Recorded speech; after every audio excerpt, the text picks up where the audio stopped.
Ay, magandang gabi mga boss. Ha? Ay, salamat sa tumadagdag na subscriber, mga friend. Oo. Topic natin ngayon, may nag-file ng impeachment kay PBBM. Oo, kanina, At ito, impeachment complaint filed versus Bongbong. 40,000 may higit ang views nito. Pakinggan natin, sandali lang naman eh.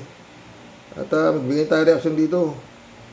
Report na ihahabol, ito naman, update naman sa impeachment complaint laban kay Pangulong Marcos na inihain sa kamera. Yan ang ihatid naman sa atin ni Pamela Vasquez. Pam, hello, good morning. Yes, Danny, magandang umaga. Isang private citizen na nagngangalang Andre De Jesus, isang complainant at lawyer ang naghain ng impeachment complaint laban sa Pangulo. Ito nga ay inendorso ni Pusong Pinoy Party List Representative at House Deputy Minority Leader Journey Jet Misaya. Kabilang sa grounds ay a culpable violation of the Constitution, graft and corruption at betrayal of public trust. Pagdating naman sa issues o factors that... Bakit nung panahon ni Digong walang mga ganyan? Masahol pa si Digong dito kay PBBM. Malayo. Ha? Wala. Putang ina, nung panahon ni Digong, ang dami na nangamatay. Putang ina, nakaw dito, nakaw doon. Pagka nagnakaw ka, lilipat ka ng pwesto. Pagka, akang putang ina, ano ba to? Ano mga friend? Lord, yun na lang ang parati natin Itong si Bongbong, nagpapa-imbestiga ng korupsyon. Si Digong naman, protector ng mga korap. Diba? Ngayon, nakita nyo naman doon sa Senado ngayon, kung ano-ano, imbestiga rito, imbestiga ron. Puta na, nung panahon ni Digong nag-iimbestiga si Gordon si Gordon ang binira ni Digong Tapos yung mga pinatatawag sa Senado ng mga bataan ni Digong, wag kayo pumunta dyan, ako bahala sa inyo. Kaya wala nangyari. Bilyon-bilyon yung iniimbestigahan ng Senado na ninakaw, parmali, skandal. Walang ganito. Tangina na. Naliliitan talaga sila dito kay Excellency Neto. Totoo lang. Hinang pala sa kamera, hindi natin alam. Butuhan dyan sa dami ng pera na itong mga putay na magulo yan. Pero yun nga, paulit-ulit. Magkakagulo naman yan pag yan lumusot. Pero mukhang maraming nagsasabi na sa basurahan pupulutin itong impeachment na ipinapile na ito. Abogado nagpapile na ito at may nag-endorso na kongresista rin. Diba? Gapangan yan. Diba? Mga ganun yan. Tuloy natin. Putay na ewan ko, nangyayari sa Tuloy. Kung bakit naghain ng complaint ay yung pag-allow na madala sa Taguig si dating Pangulo Rodrigo Duterte para harapin ang crimes against humanity sa ICC, yung hindi pag-veto sa... Sinisisi kay PBBM yung pagkakadala kay Halimaw doon sa Taguig. Sumunod lang naman sa batas mukhang mababasura nga rin niya talaga to. Mababasura. Kung yun ang mga rason kaya gusto nila ma-impeach si PBBM, mababasura nga siguro. Pero di natin alam. Iba kongreso di ba?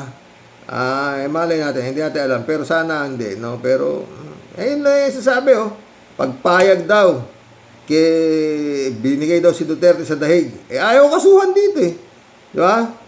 Si Bato nga, di ba? Nakatatago na si Bato, di ba? Ba't nga ba si Bato hindi kinakasuhan dito? Naging senador pa. Sana nung may kaso si Duterte doon, di ba? Dapat may kaso na rin si Bato ron. Dapat si Bato, kasuhan na rin dito kung talagang umaandar ang batas Dahil implementor nga si Bato Maliwanag naman, maraming testigo. Yung mga dito pa yung iba, na mga pagpapatay nung panahon niya si Digong. Hinahin nyo. Tuloy. Program appropriation sa ilalim ng national budget at yung flood control scandal kung saan dapat umanong mayroong accountability o pananagutan ang Pangulo at ang kanyang fitness para mamuno sa bansa dahil Meron nga siya pananagutan. Kaya nga pinapaimbestigahan niya na yan eh. Para managot na yung dapat managot. Ano ba yan? Pati yung ano. Ito. Talagang tarantado rin yung ano ito. Sa umano'y adeksyon sa illegal na droga. Nilinaw naman yung Tayo ng laman ng impeachment complaint na itong mga ano to, kampo ni Digong. Oo, na dahil addiction daw sa illegal na droga. Eh puta, sino ba mga mukhang addict? Di ba? Tangin na, talaga tao. No? Si Duterte, na walang ginawa kundi magmura, murahin ng Diyos, murahin ng Pope, pagpapatay po, tangin na, walang nag-file ng impeachment kay Duterte. Ang inang yan. Hindi nga lang impeachment. Iniimbestigahan lang yung ano, Parmali. Natanggal na si Duterte, itutuloy na sana nila Gordon yung investigasyon sa Parmali. Puta na, ayaw magsipirma yung mga senador. Dahil sa kasama raw, anak ang puta na talagang ewan. Nasakit sa ulo. O tuloy, mamaya, punta tayo kay Auntie Claire, ha? Representative Nisay na pinag-aralan niyang mabuti ang impeachment complaint laban sa Pangulo. Putang ina, pinag-aralan pang mabuti yan. Puta na, laos, yung nilaman mo dyan, mga pinayagan pinadakip si Digong, yung tungkol sa droga, matagal na ano yan, ba ito? Usiyo.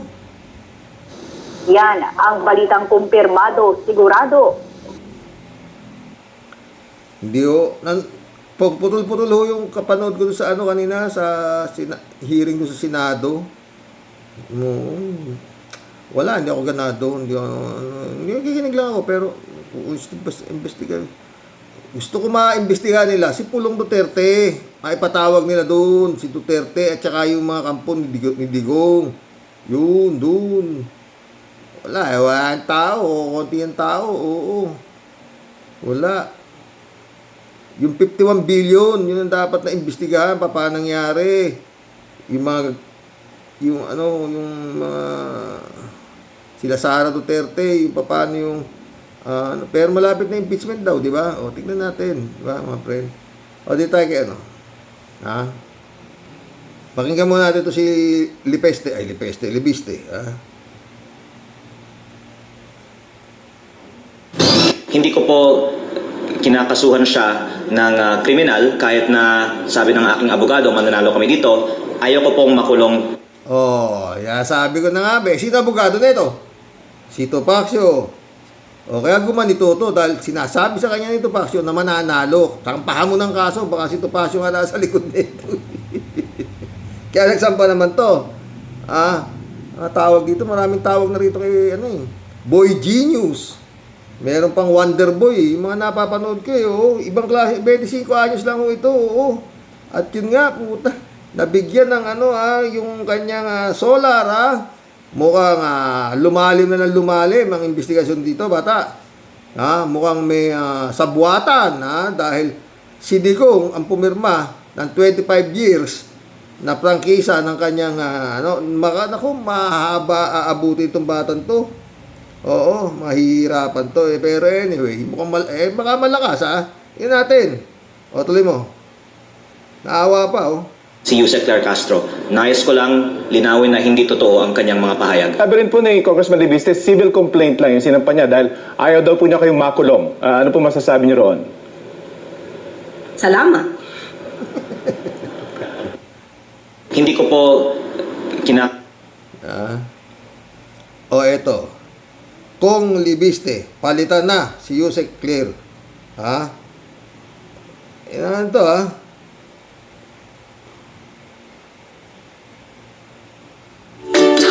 Anyway, welcome natin sa ating program. Mga kaibigan, 5 hours ago to, meron 26,462 views. Si Atty. Claire to. Ang babaeng, ang nilalang na hindi niya alam kung ano na nangyayari. Totoo yan. Diba sabi niya kahapon? Hindi ko alam Di sa guni-guni, hindi ko alam na mapupunta ako dito tignan mo pag gumalaw ang Panginoon Atty. Claire Sana makarating sa ito. Si Moises nga kalaya niya ba na siyang gagamitin ng Panginoon para mapalaya ang mga Hebrew slave? Akala niya prinsipe siya, yung pala Hebrew slave din siya, di ba? Oh. Pero hindi siya niniwala. Maski sinasabing siya na, hanggang nakausap niya na mismo ang Panginoon. Di ba? Who am I, Lord? Oh, di ba? Sabi ni Moses nung kinakausap na siya sa taas, no? Spirit, no? What word shall I speak that they will heal? I will be with thee, sabi ni, go. Baka, Atty. Claire, huwag kang, makadiyos to mga friend. At saka, alam niyo, merong dark horse na sinasabi na dapat na, baka siya to, hindi natin alam. Maski na sila Ronald Llamas, hindi rin nila alam hanggang ngayon, wala pa At ang naka-front pa lang, itong si Sayad, na nagdideklara na siya ay susunod na presidente ng impyerno. O, sabi niya rin yun, di ba? At saka ditong araw siya. At dahil ayon sa napakagagaling na surveyor ng 1,400 na tao, napakataas ng rating, ng trust rating, nitong si Sayad, nitong si Chucky. Pakinggan natin si Atty. Claire. Si Attorney Undersecretary Claire Castro. Attorney Claire, magandang umaga po. Yes, good morning Ed at good morning sa lahat na nakikinig at nanonood sa inyong programa. Salamat ma'am. Salamat sa pagkakataon na muli namin kayong naanyayahan dito sa aming program. Anyway, kumusta ang Monday ma'am? Maganda. Dapat ang araw ng pagtatrabaho, ang araw ng pagtatrabaho, dapat lahat masaya. Mukhang na-adapt mo na talaga yung environment mo dahil alam naman ng marami na subject ka ng maraming mga bashing sa social media, ma'am. Alam ko naman kung saan nagagaling yung pagbabash. sa mga taong nagiging mapanuri, alam nila yung katotohanan. Pero kapag yung mga tao bulag na, na kahit ano yung totoo, dahil meron na silang gustong sirain, especially sa gobyerno, ganun pa rin ang pag-iisip nila. Hindi nila titignan kung ano yung katotohanan, hindi nila titignan kung ano yung may reason. Ganyan ang di ba? Ganyan ang kinasabi ko na ulit, di ba? Itong mga demonyo na to, na mga walang ginawa kundi gumawa ng kademonyo din sa lupa. Panahon pa kayo ni Jesucristo. Panahon pa kayo ni Moises.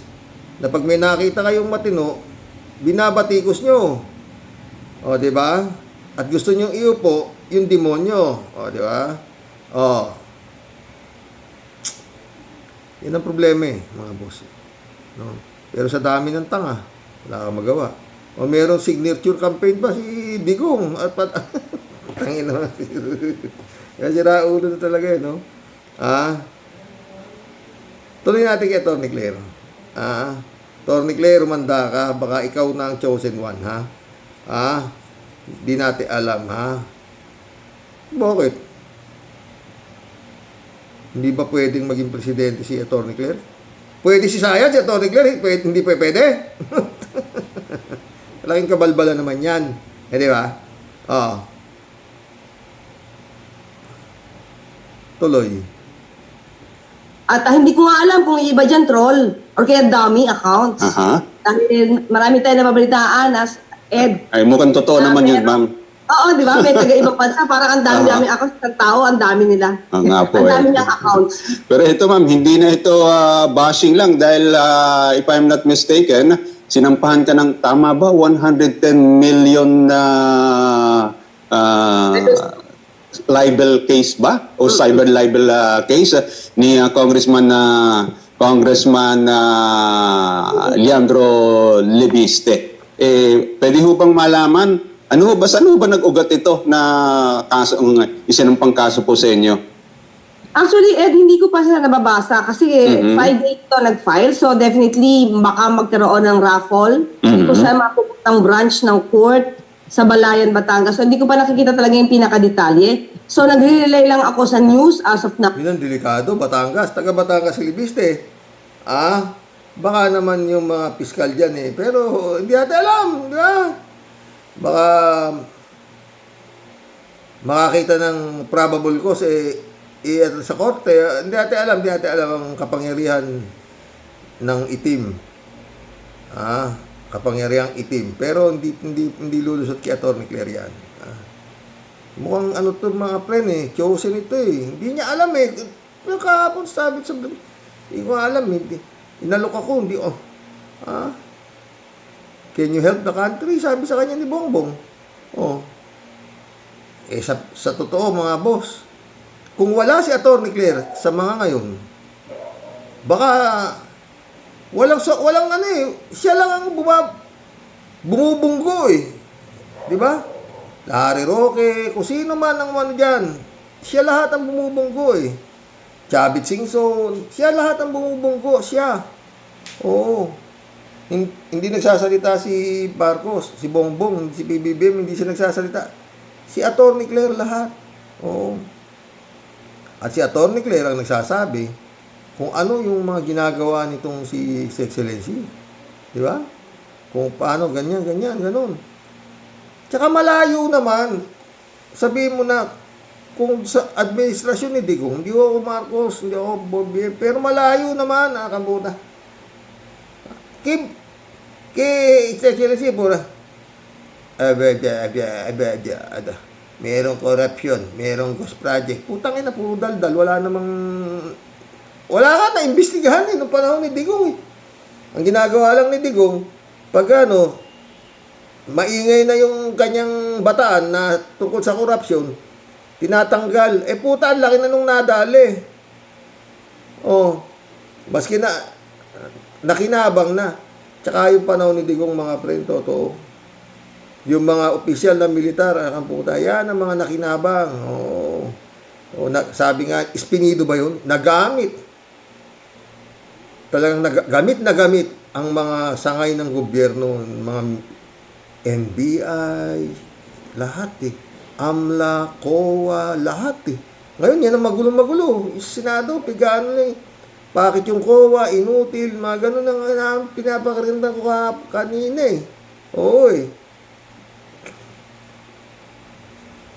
Tuloy natin. Ang sabi niya daw kasi ay sinabi ko na nagbenta siya ng kumpanya na walang na may prangkisa. Hindi sa atin nagsimula kasi yung issue na yan. Ito ay nabalitaan natin at ito ay ibinilita rin sa mainstream media. Ayon sa Ombudsman, kay Ombudsman Remulla, sinasabi na hindi dapat Yan nga balita na yan, di ba mga pre? Sabi ko na, hindi ko na nga sana yan, kasi limasiin ko na yan, yung silibiste na yan, limasiin ko na. Si Atty. Claire ng inano. Siya pa magkakaso. At ang napili niya, si Anti-Claire. Siguro naliliitan siya rito, no? Ayaw niya raw sampahan si Remulla. Bakit? Kasi kaibigan daw niya ng nanay niya.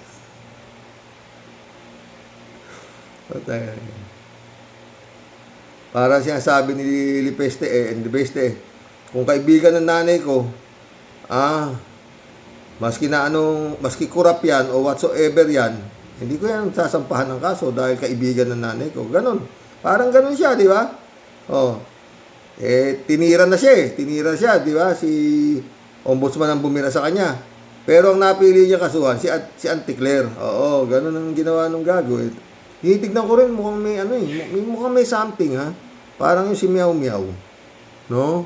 Sa Senado kanina, nandun.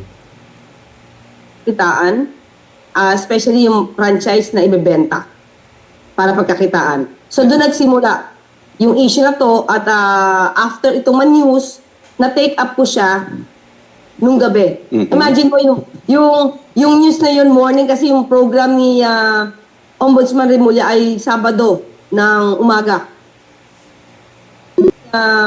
Ombudsman Remulla ay Sabado ng umaga. At na-news siya, parang gabi na, mga 9 o'clock ko pa yato na take up ng gabi. Opo. And according to that news, na hinahanap siya, hinihinga siya ng... Saka si Auntie Claire, pag nagsasalita, pinapanood ko, napupuyat nga ako dito sa gabi. Sa totoo lang, Meron siyang mga resibo. Hindi yung kagaya ng iba na daldal ng daldal. Na makabangga lang. May abogadong rito Sabi nga niya, hindi naliligo. Walang ginawa yun kung hindi kontrahin naman siya. O, may mga taong ganon, totoo, di ba?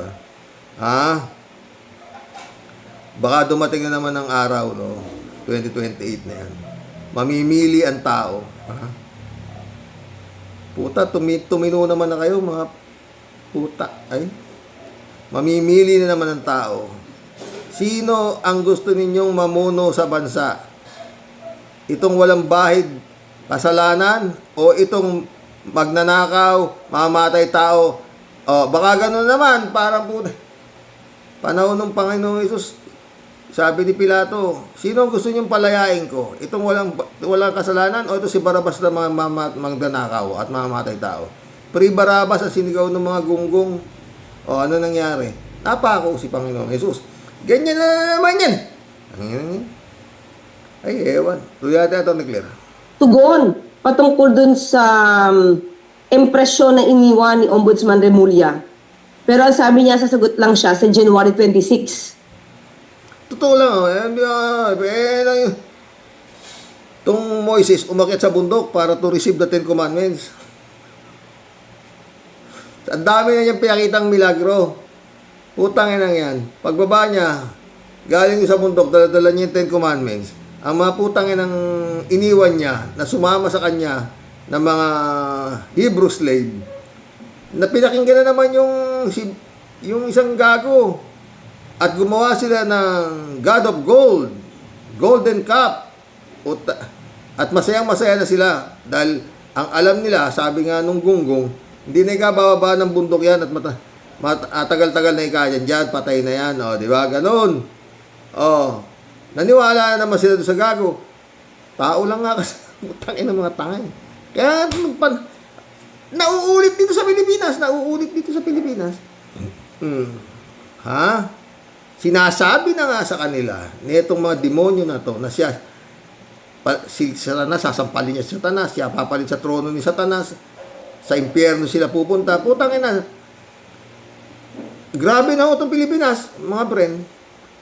Sa buong mundo, talagang katawa-tawa na tayo. Itong bansa na to, oo. Ha? Harap-harapan na tinatraidor.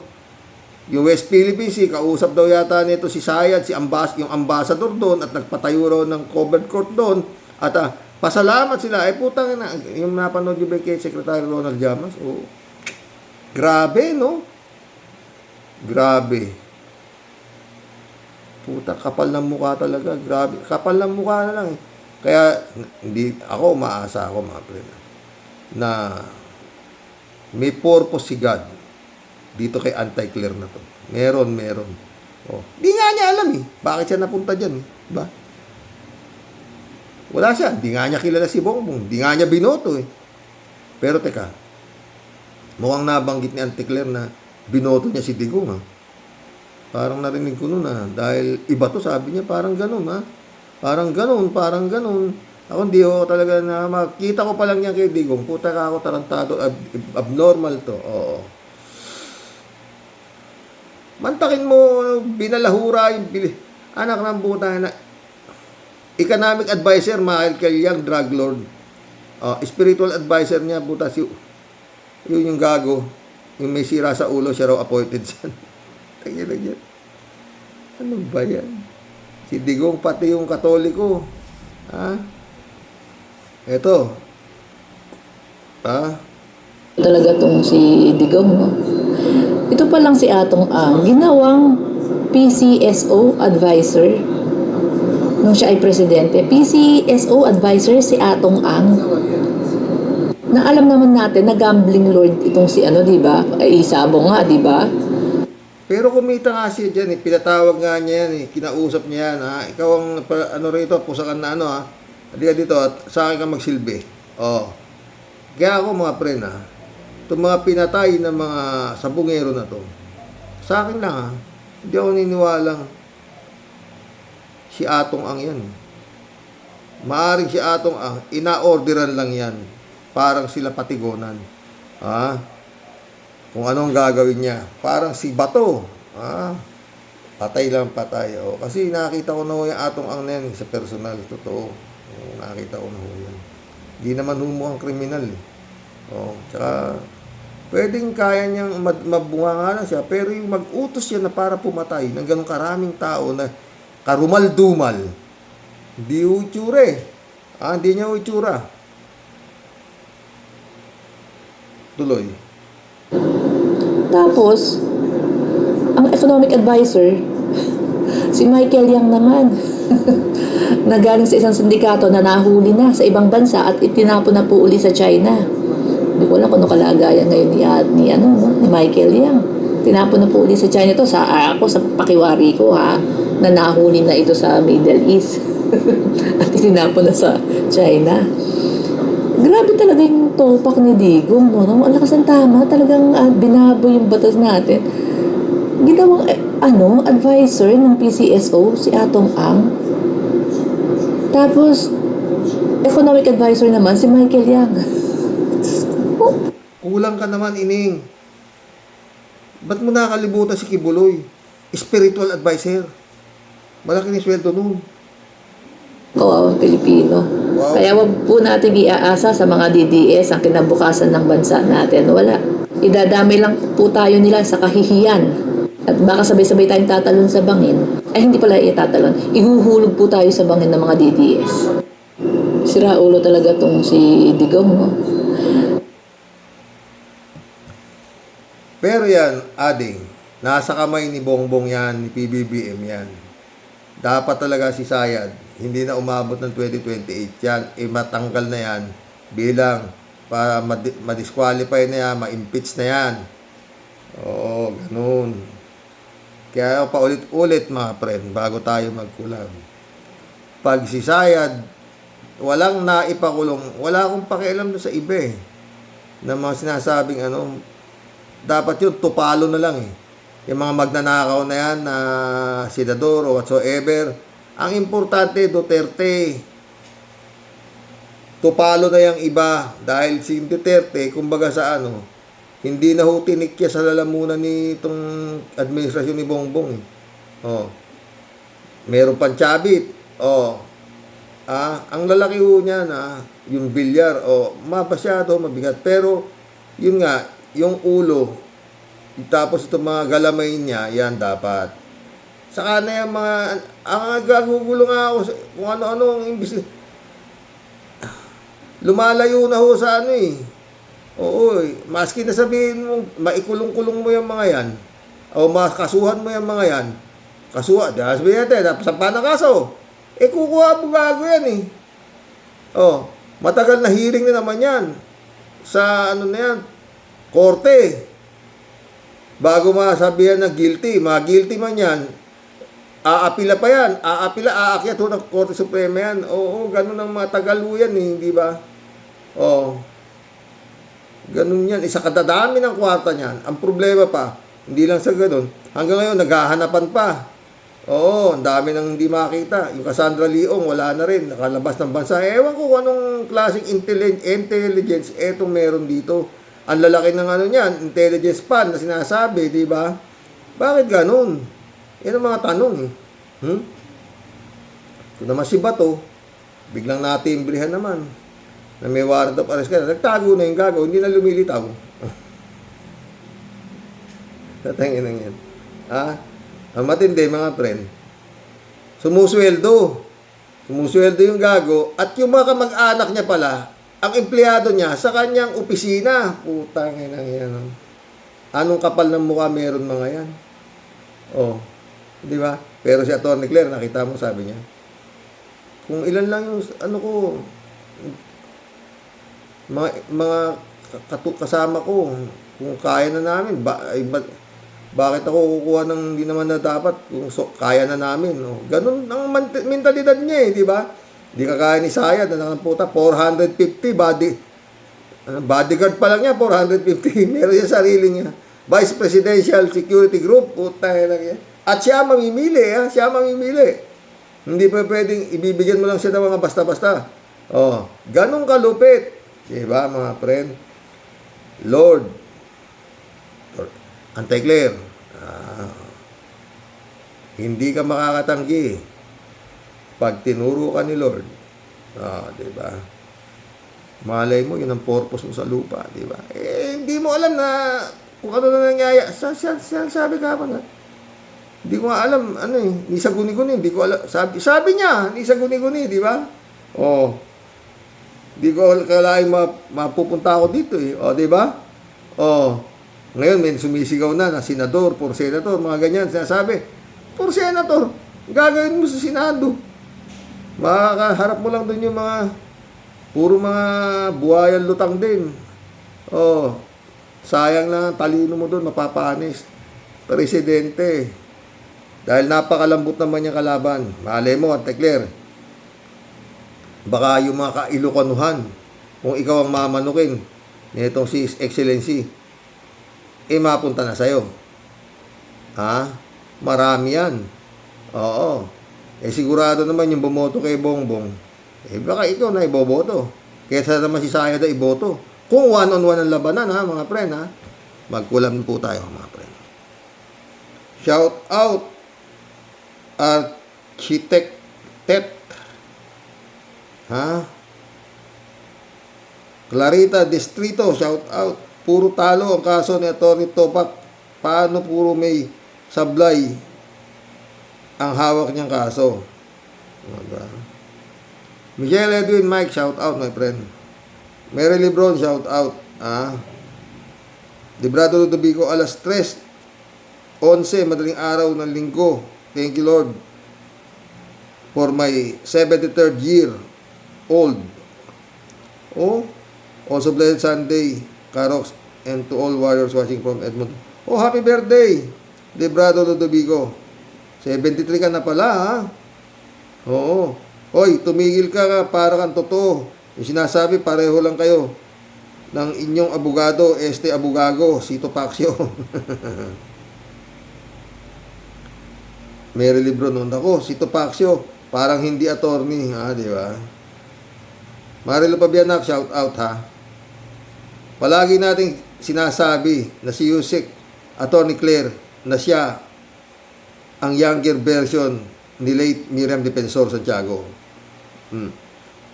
At pino pa kaysa kay Miriam, ha. Si Miriam talagang iba, pero si Atty. Claire talagang makikita mo yung pinis, ha. Mahiwaga ang mga plano ni Lord. O yan, sabi ko na kayo, dito yung ko.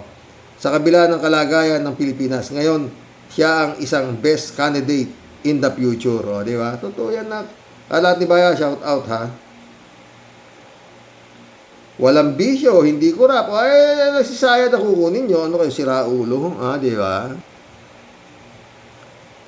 Friend Shervin Sapeda, shout out. Christian Sen, July 7, Alcantara. Analisa Polinar, shout out sa inyo, mga friend, ha. Sabi ni Friend Shervin, Impong Basyam, Tintirili po, muli pong makikihataw at bumabati po ng mingiti sa iyo, Sir Rox, at sa buong Team Rocky Warriors the Great. Sa topic ko po today, Sir Rox, tawag mo po ni Mr. Nyolo, Lipeste daw. Okay nga. Parang iisang team po talaga ang mga taga-DD shit, Parang wala po talagang may tino sa pag-iisip. Wala, puro baliw eh.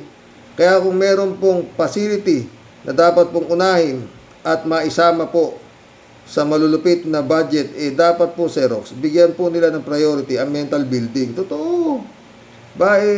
Sa dami po, Xerox, ng mga may tulili, naglulugawan, nagluluwagang mga tornilyo sa utak, sobrang epidemic na po talaga. Palagay ko po, Xerox, di po kakayanin ng mental hospital pag sabay-sabay pong bumigay ang mga nakurtang utak nitong mga ito, Xerox. Totoo. Si Kuyukot Barsaga, sumunod si Lipeste. Sinamahan pa ni Topaxio, Sus Mariosep, mahabagin langit. Xerox, ano po talaga ang nangyayari po sa bansa natin? Yun nga, hindi natin alam eh. Kung sino pa yung mga lingkod bayan daw, sila pang mga kurtado utak. Ano ba naman talaga siya, Xerox? Alam mo, Xerox, yan po siguro ang epekto ng sumobra ang tatalino at sumobra din ang dami ng kwarta. Kaya puro po tulig na ang kanilang mga utak nila. Totoo yan, Tia Deli. Nakakapanghinayang po na puro po mga babata pa babata po nila, pero ang humahangunot na takbo po ng utak nila puro po out of this world. Totoo yan po mga wala ba silang naging gabay at paghubog po ng tama mula sa kanilang pinagmulan, o mas malamang Xerox, yan din po ang namana at natutunan nilang daan para po sa daang puro baluktot at mamumuhay ng may maitim na budhi at konsensya.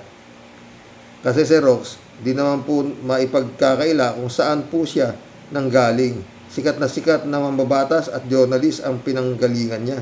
Tas puro kahihiyan at kapulpulan po ang mga pinagagawa niya. Asan po ang nanay nitong batang ito na puro po anomalyang malulupit ang pasabog araw-araw?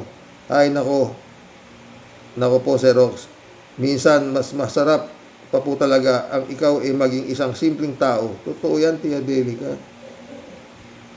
May himbing na tulog at may tahimik na konsensya. Isipin mo Xerox, napakabata pa nitong totoy na ito, pero kutakot-takot na anomalya agad ang nakahain sa kanyang plato araw-araw. Totoo yan. Buti tulog. Pero ginusto niya po yan. So, masasabi ko lang po di magpahinog ka ng bukol mo, buntot mo, hila mo. Totoo yan.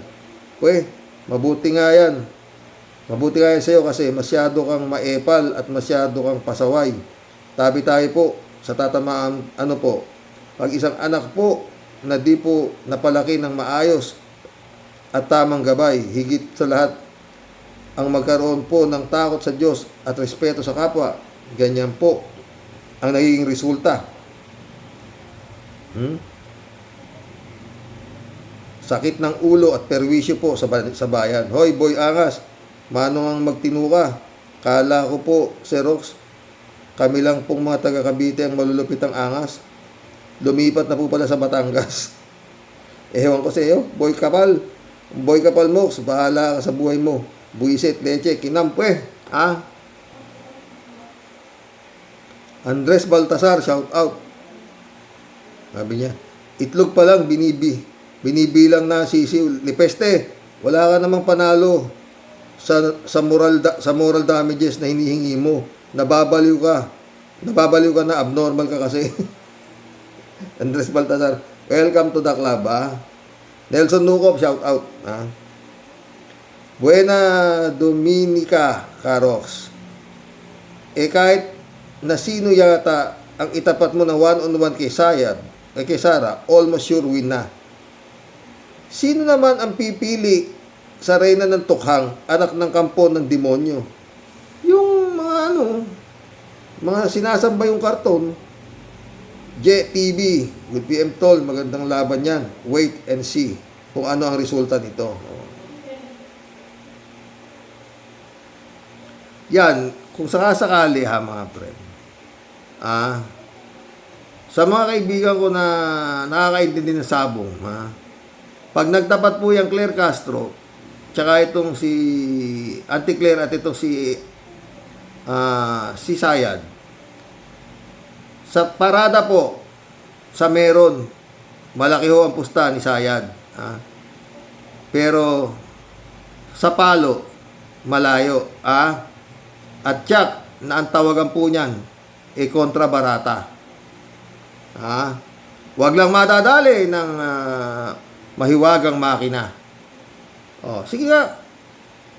Kung susuportahan ng Kailocanuhan, di ba? Tapos, sigurado namang yung mga Gen Z, dito ang lagay. Tapos, ang kasama pa ni Atty. Claire, Sunny Trillanes, Cielo Magno, sino yung sa COA? Heidi Mendoza, Richard Hidarian, Senator Llamas. Putang tibay niyan. Tanginaw. Sino pa isa? Christian Isguera, Atty. Dino. Puta yan ang anak ng puta. Ewan ko lang Risa Ontiveros, Ano pa hahanapin nyo dyan? Kumbaga sa NBA, ang puta na, dream team na yung mga yan. Sama mo pa si Atty. Luke Espiritu. Nakakalang puta. Ewan ko na lang kung talagang iboboto nyo pa rin, iboboto. Pero hindi na talaga yan. His Excellency, hindi na dapat makarating yan 2028 si Sayad. Naku. Rodeo Adriano, shout out. Pwede sa Tony Claire kaso former Senator Trillanes para maging Pangulo ng bansa. Ang malaking problema, ang mga bobo at walang pakialam sa mga nangyayari sa bansa natin. Yun, tama kayo, Rodeo. Parang wala ng pag-asa ang bansa kapag hindi natuto ang mga botante para pumili ng matinong politiko. Totoo yan, Rodeo. Nelson Lucop, shout out ha. Pakitang gila si John Vic para siya ang endorso. Huwag nating kalimutan yung ginawa niya kay General Torre. Hindi natin alam yan, Nelson, ha? Basta gumalaw ang kamay ni Lord, wala makakapigil yan. Eddie Luna, shout out, my friend. Oy, thank you ulit, friend, ha? Hi, hello, Karox. Pasensya ka na. Hindi pa ulit ako makakapag-comment sa mga vlog mo. Ang topic mo ngayon ay tungkol kay Lipeste. Pero lagi akong nanonood at nakikinig ng mga vlog mo, pati tungkol kay sister-in-law. Sister-in-law mo kasi bago ka muna mapagod sa pagbabasa ng comment ko, gusto ko munang masigurado kung na-accept mo na. O kung na-accept ko na, friend, thank you. Ang sinend ko sa iyo, True Gcash. Pasensya na, maliit lang, pero may kasabihan, huli man magaling, maihahabol pa rin. Hindi, okay lang yun. Nakisuyo ako sa family friend ko. Nag-send ay si Jessica Suyot. Oo, siya nga. Kung nakita mo, mabuhay ka uli. Nagpapasikat lang yan si Lipeste kasi senador ina niya, walang iniwan yan sa utang ina niya. Nan utang ina mo. Na naman to. Eddie Luna ulit to. Sana nga, Karox, ang dumating na bagong senador ng Pilipinas ay yung may takot sa Diyos saka may respeto sa Panginoon. Kasi pag hindi, yung pa kayang ordinaryong tao, saka na lang uli ako mag-comment. Pag sure na ako na nakarating na sa tanggap mo na ang konting gift ko sa iyo. God bless, Karox. God bless, Eddie Luna. Hindi, nakarating na, friend. Oo. Eddie Luna ulit to.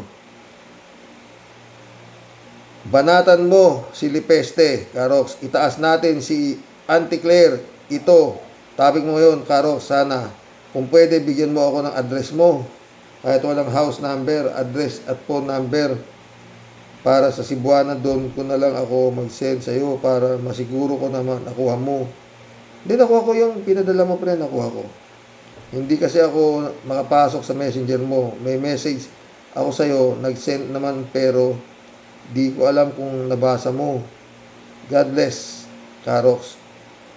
Si Mark Ramos, kausap ni Atty. Claire. Mabuhay ka, Atty. Claire. O, di ba? Eddie Luna ulit to. Nahihiya kasi ako, Karox, magkwento ng tungkol sa personal kasi comment section kaya kung may personal gusto ko, messenger, kung pwede lang, Karox, sa Cebuana na lang ako mag-send sa'yo, lalo na sa birthday mo. Address lang at phone number mo, yun kailangan sa Cebuana bago makapagpadala kung okay lang sa'yo. Okay lang, friend. Oo.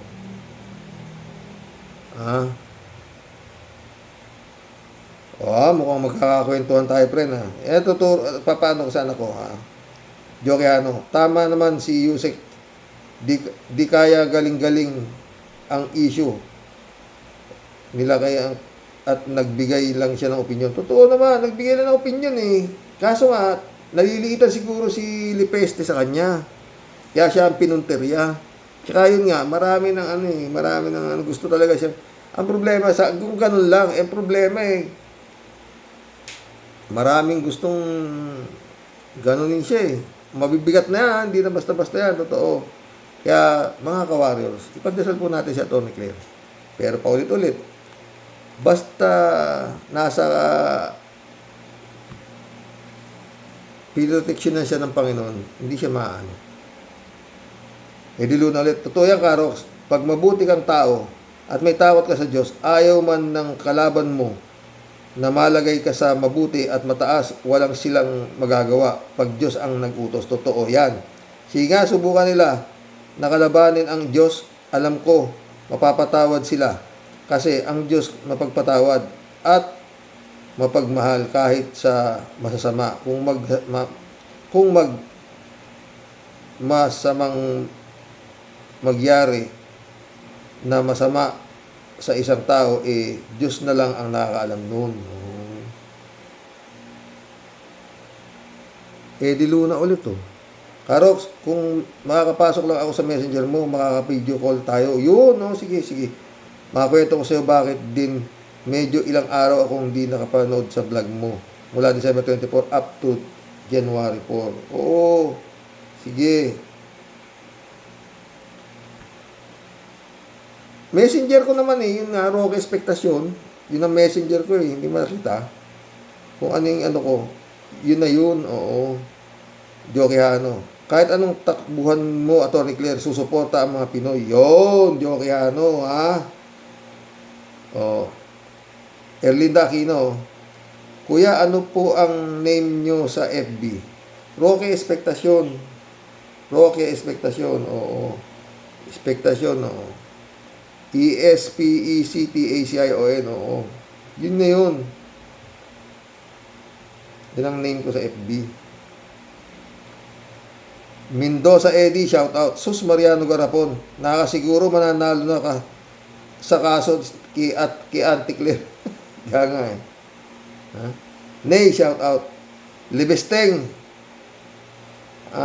Ang pagbayarin mga nanakaw na gahaman sa flood control at ibalik lahat ang ninakaw ng mga gahaman, huwag epal, ha? Elizabeth Iscareo. Good evening, Xerox. Ibang klase din ito si Lipeste. Nito. At pinagbabayad pa si Atty. Claire. Ano yan? Namemera na lang ang mga ito. At kung abogado na itong si Topacio, parang iba din ang utak nito. Pareho ang utak nitong Libeste na ito. Kung ano nasa utak. Ay, sige.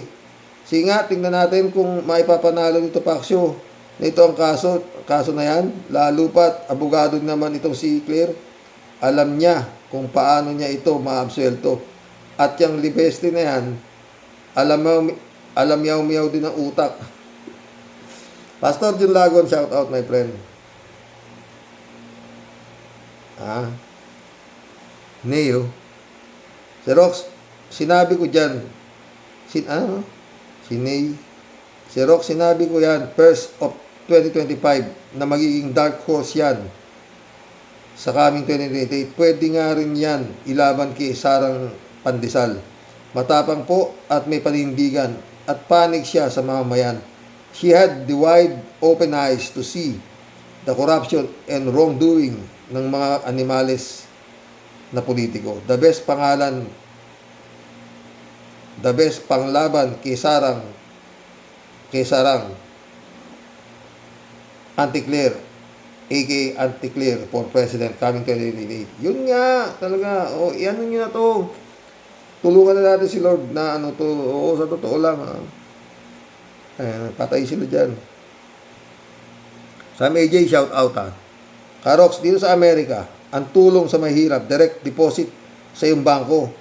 Pera para sa iyong halagang 150K plus 100K for medical. Sana ganun din sa Pinas. Naku, Sam AJ, mukhang nananaginip ka ng gising, Brad.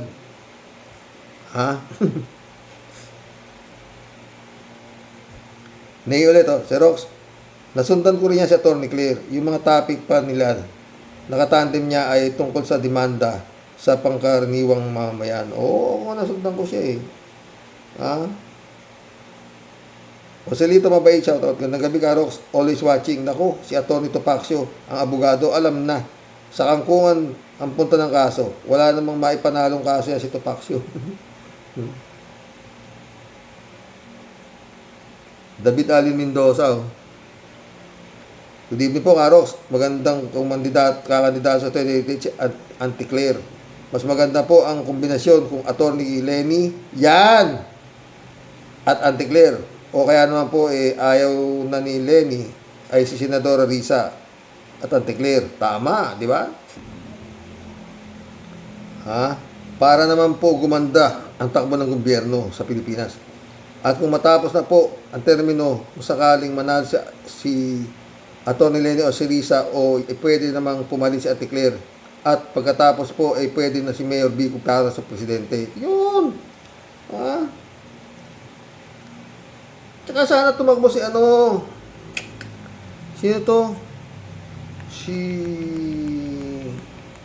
Justice Antonio Carpio. Yan ang magagandang manalo. David Allen Mendoza. Ang lakas ng loob magsalita ni Libiste. Para bang indabag na ang pagkapanalo niya. Kaso laban kay Atty. Claire. Malamang po wave ang acceptance fee ni Atty. Tupacio, kaya nakakakuha ng mga ganyang kaso. Diba? David Allen Mendoza ulit. Karox, tama po ba yung narinig ko na sinabi ni Sayad na wala siyang pakialam kung totoo man o hindi ang ipakakalat niyang paninira basta't masira niya yung kaaway niya? Wala na talaga sa tamang katinuan ang pag-iisip. Yung Amazona na yan. May Sayad po talaga. Sa bagay, ganyan din ang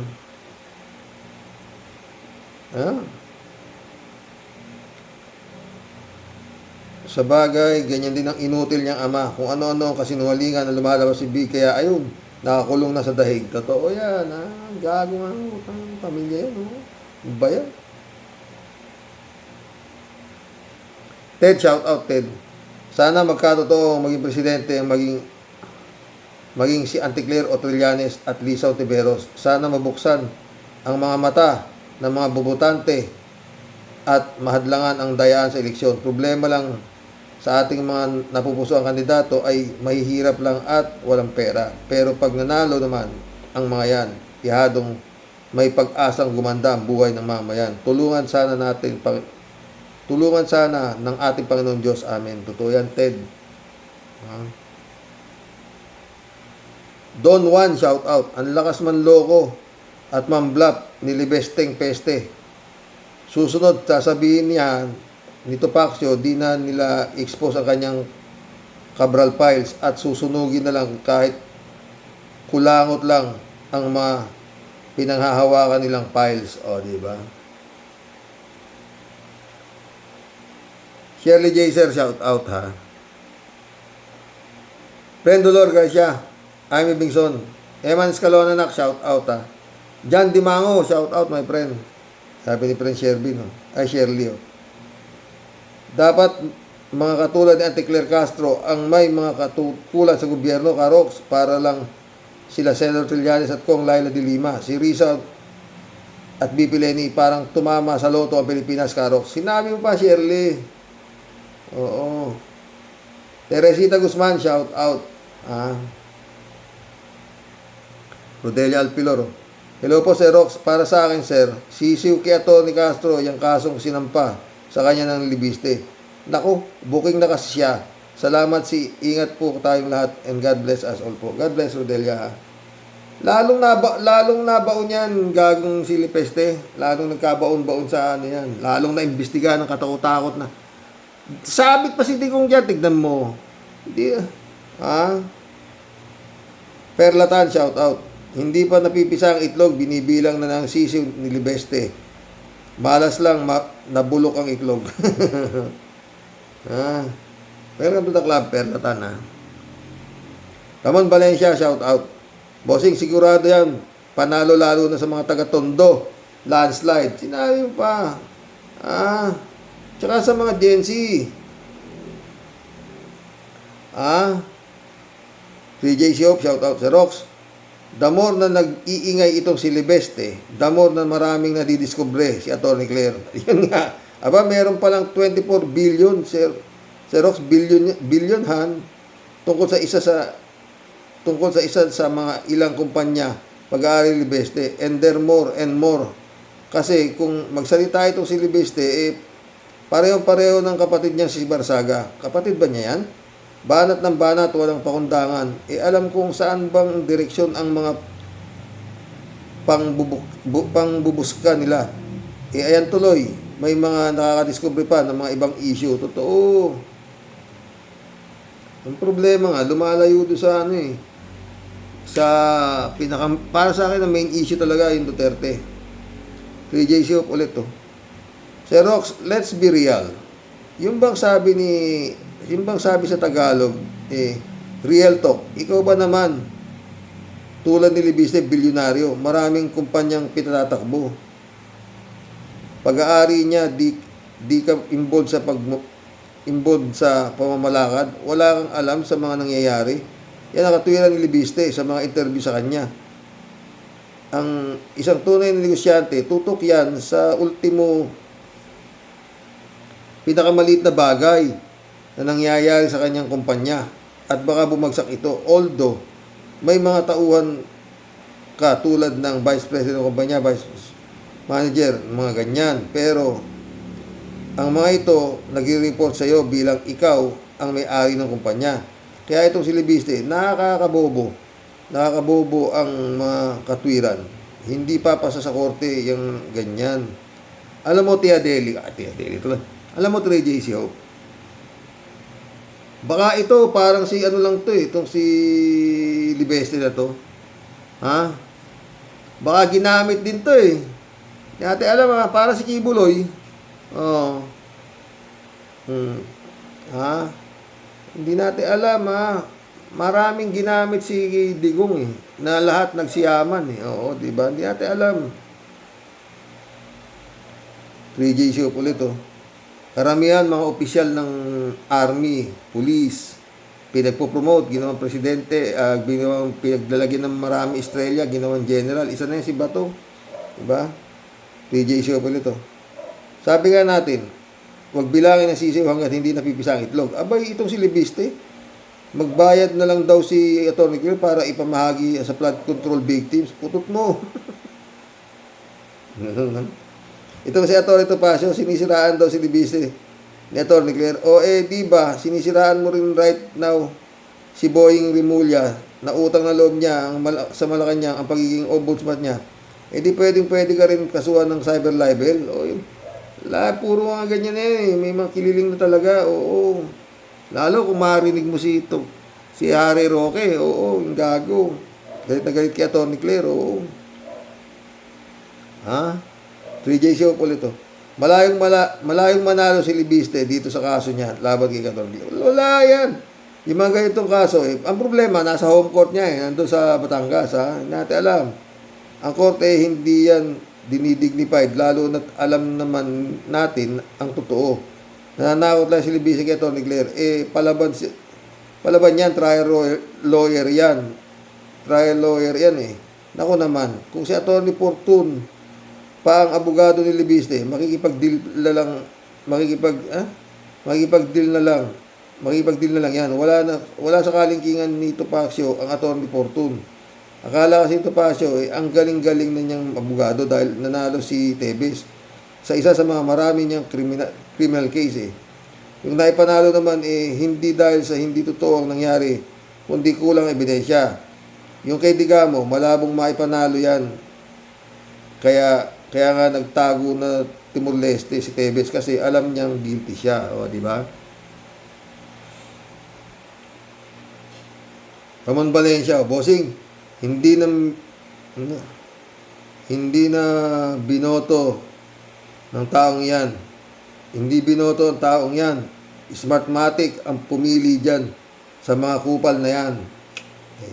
Yun ang maraming sasabi nga yan Ramon Valencia, bossing, minsan nga, kahit sa burol, halos buksan na yung kabaong para lang makita na nalulungkot ang mga kupal sa pagkamatay. Totoo yan, Ramon.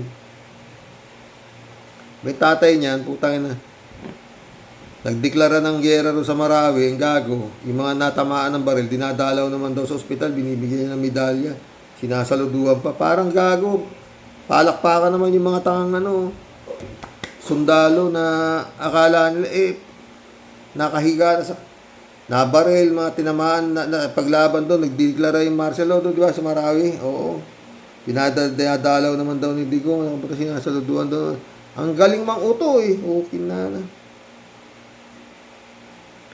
Ramon Valencia ulit. Bossing, magaling talaga si Anticlear sa kupal na abogado o abogada na yan ngayon.